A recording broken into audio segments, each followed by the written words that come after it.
Hello बच्चों, let's read the question. Question says late L1 be a straight line passing through the origin and L2 be the straight line x plus y is equal to 1.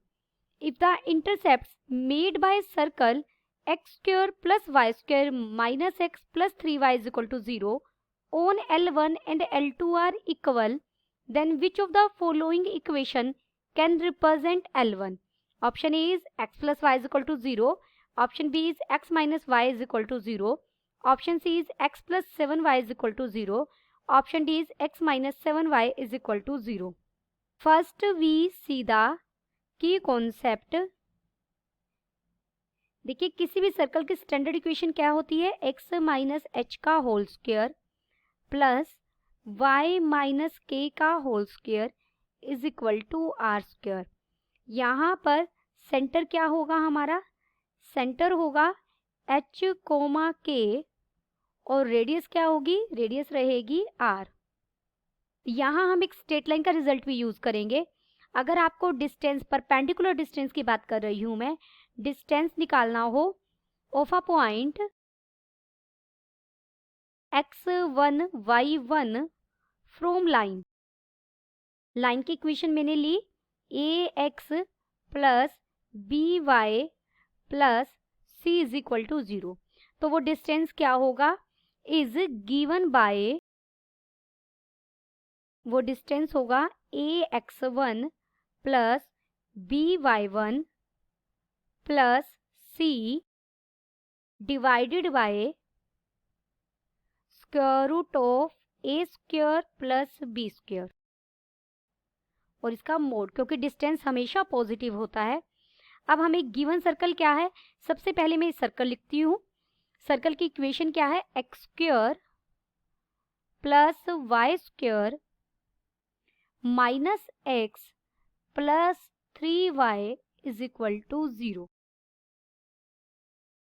इस circle को अगर हम form में convert करें तो देखिए standard form में convert करने के लिए माइनस एक्स प्लस 1/2 का स्क्वायर यानी 1/4 मैंने ऐड किया और 1/4 सब्ट्रैक्ट भी करना होगा जो मैं बाद में सब्ट्रैक्ट करूंगी, plus Y square plus 3/3y का 3 का हाफ क्या हो जाएगा? 3/2. 3/2 का स्क्वायर यानी 9/4 हमने ऐड भी किया और सब्ट्रैक्ट भी किया.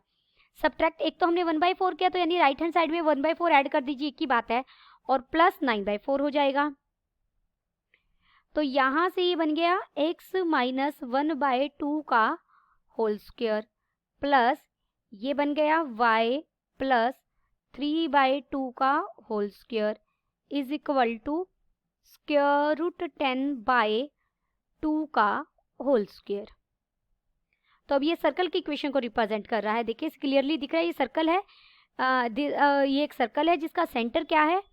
सेंटर हो जाएगा 1/2 कोमा माइनस 3/2 एंड इसकी रेडियस क्या हो जाएगी? रेडियस हो जाएगी स्क्वायर रूट 10/2.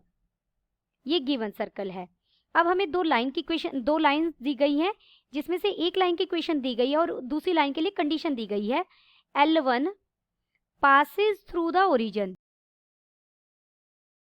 अगर L1 ओरिजिन से पास कर रहा है तो ओरिजिन की इक्वेशन को, तो हमारे पास जो कांस्टेंट है वो 0 होगा. तो इक्वेशन क्या हो जाएगी? अगर हम लेट करें y is equal to mx, let कर ली मैंने ये, this is equation first.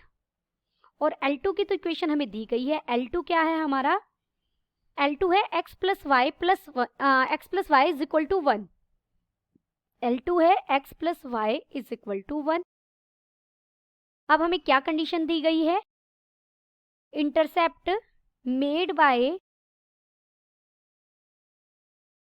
L1 and L2 are equal from, अगर इंटरसेप्ट इक्वल है दिस इम्प्लाइज, इसका मतलब क्या हुआ? इंटरसेप्ट सेम है उनके, तो L1 and L2 are of same distance. तो सेम डिस्टेंस पर होंगे ये किसके साथ? Distance from center of the circle. जो हमें सर्कल गिवन है उसके सेंटर के साथ दोनों का डिस्टेंस क्या रहेगा? सेम रहेगा. डिस्टेंस फॉर्मूला हमने की कॉन्सेप्ट में लिखा है. देयरफॉर मैं सीधा लिख रही हूँ डिस्टेंस ऑफ, पॉइंट क्या है देखिए, हमारा सेंटर क्या था, -1/2 था, और पॉइंट था ये पॉजिटिव था 1/2 और -3/2 था, तो वैसे यहाँ प्लस कर देती हूँ, कोमा -3/2 था। इस पॉइंट से डिस्टेंस लेना हमें from line L1 and L2।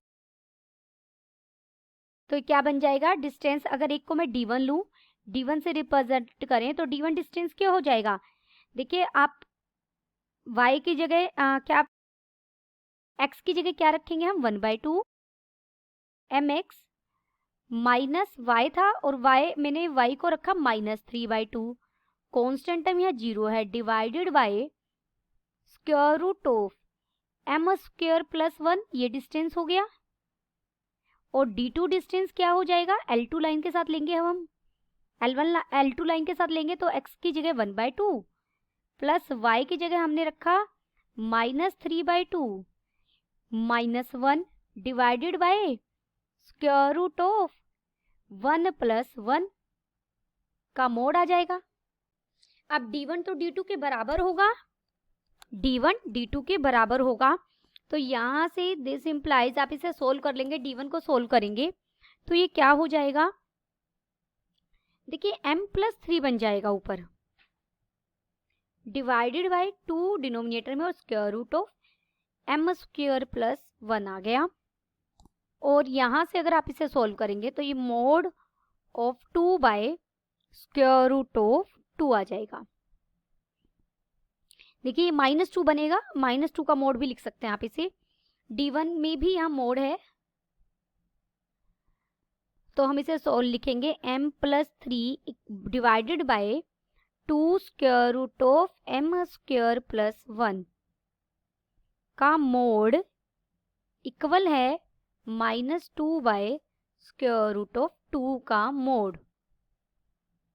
Squaring on both side करेंगे तो ये हमें मिल जाएगा m+3 का whole square divided by, denominator में कितना हो जाएगा 4, और यहाँ बन जाएगा m² + 1 is equal to, right hand side में क्या हो जाएगा 2 का square 4 divided by square root 2 का स्क्वायर क्या हो जाएगा 2। यहाँ से हम m के लिए सोल्व करेंगे। जब आप m के लिए सोल्व करेंगे, देखिए मैं क्रॉस प्रोडक्ट कर रही हूँ, मैंने इसको यहाँ 2 2 पे कट जाएगा ये, तो m² + 3 स्क्वायर 9 + 6m हो जाएगा, और राइट हैंड साइड में यहाँ 8 बन जाएगा, और ये m² + 1 बन जाएगा। दिस इम्प्लाइज यहाँ से 7m² हो जाएगा, -6m हो जाएगा, और ये -9, ये -1 इज इक्वल टू 0 हो जाएगा। दिस इम्प्लाइज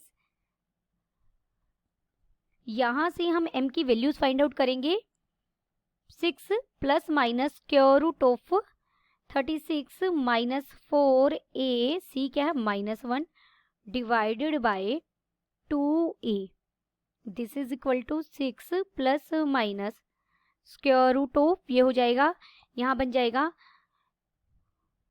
64 का स्क्वायर रूट कितना हो जाएगा 8 डिवाइडेड बाय 14। यहाँ से हम m को सोल्व करेंगे तो हमें एक 1 मिलेगा m, और एक -1/7 मिल जाएगा। देयरफॉर L1 हमें क्या मिला, देखिए L1 था y is equal to mx हमने लेट किया था, तो y इज इक्वल टू, अगर मैं m को 1 लूंगी तो 1 × x, तो यहाँ से मिल जाएगा x - y is equal to 0। अगर हम m को -1/7 लेंगे तो -1/7x हो जाएगा, तो ये बन जाएगा x + 7y is equal to 0।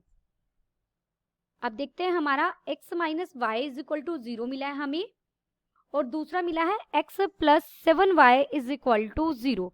तो ऑप्शन बी और सी हमारे सही हो गए। ऑप्शन बी एंड सी, यहाँ लिख रही हूँ बी और सी हमारे क्या हैं, करेक्ट हैं। Hope you understood it well. Best of luck.